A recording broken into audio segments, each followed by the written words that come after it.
by Victor Appleton. Chapter 21. Prisoners.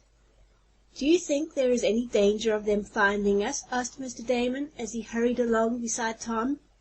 "I'm afraid so," was the answer.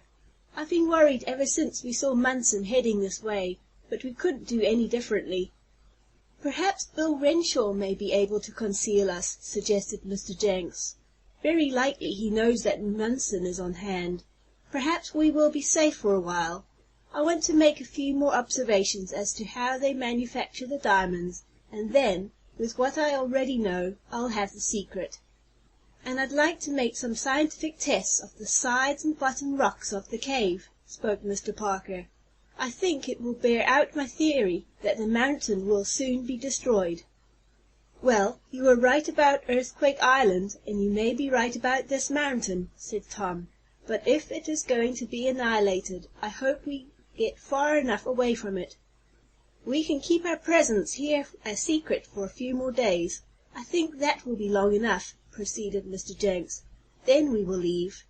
"And in the meanwhile they'll be searching for us," objected Mr. Damon. "I wish that ghost chap would come back and tell us what to do.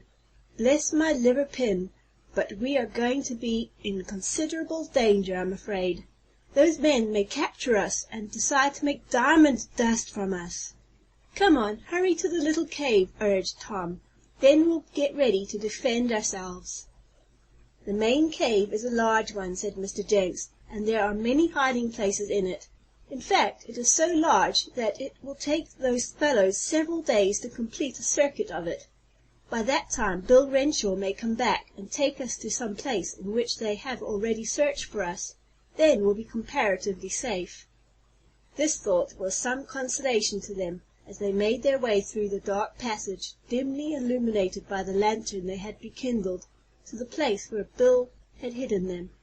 They found things as they had left them, and proceeded to get a meal, though Tom said it would be best not to cook anything, or even to make coffee, for fear the odors would enable the searchers to trail them. So they ate cold food, glad to get that. Silently they sat about the dimly lighted cavern and discussed the situation. True, they might even now retreat, going out of the entrance Bill had showed them, and so escape. But Mr. Jenks felt that his mission was not completed yet, and they all agreed to stay with him. "For there are several points about making diamonds that are not quite clear to me," he said. "I need to know how that steel box is constructed, how the electrical switches are arranged, what kind of lightning rods they use, and how they regulate the pressure. The other things, and how to mix the ingredients, I already know." "Then we'll do our best to help you," promised Tom. "But now I think we had better see what sort of a defense we can put up. We have our guns and revolvers, and with these chairs and tables we can build a sort of barricade behind, which we can take refuge if those fellows do discover our hiding place." This was conceded to be a good idea, and soon a rude sort of fort was made, behind which the adventurers could take their stand, and fight if necessary, though they hoped this would not come to pass. They remained quietly in the cave the remainder of that day, and when it was night, as they could tell by their timepieces, there was no daylight. They divided the hours into watches, taking turns standing guard. Morning, at least in point of time, came without any disturbance, and they made a cold breakfast. They hoped that Bill Renshaw would come, but he did not appear. After sitting in the dark cave until afternoon, Tom said, "I think we might as well go and take another observation of the big cave. We can tell what the men are doing, then, for they don't seem to have been near us. Maybe they have given up the search for us, and we can see them at work, and Mr. Jenks can gain what further knowledge he needs." "That will be a good plan," agreed the diamond man. "It's maddening to sit here doing nothing." "And it will be comparatively safe to go from here to our former post of observation," added Tom, "for there doesn't seem to be any opening along the tunnel into the larger cave, except the place where we were." Accordingly, they started off. Cautiously they looked through the opening into the apartment where they had seen the diamonds made. "There's not a soul here!" exclaimed Tom in a whisper. The others looked. The place was deserted, the machinery silent. Mr. Jenks peered in for a moment and then exclaimed: "I'm going in. Now's my chance to find out all that I wish to know.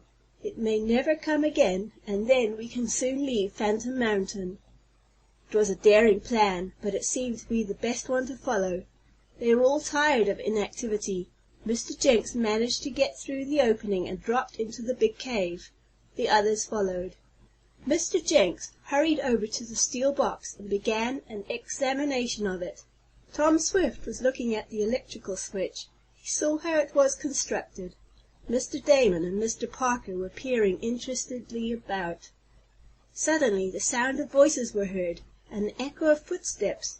Mr. Jenks started. "They're coming back!" he whispered hoarsely. "Run!" They all turned and sped toward their hiding place, but they were too late. An instant later Folwell, Munson, and the other diamond makers confronted them. Our friends made a bold rush, but were caught before they could go 10 feet. "We have them!" cried Munson. "They walked right into our hands." It was true. Tom Swift and the others were the prisoners of the diamond makers. End of chapter 22. Recording by Claire.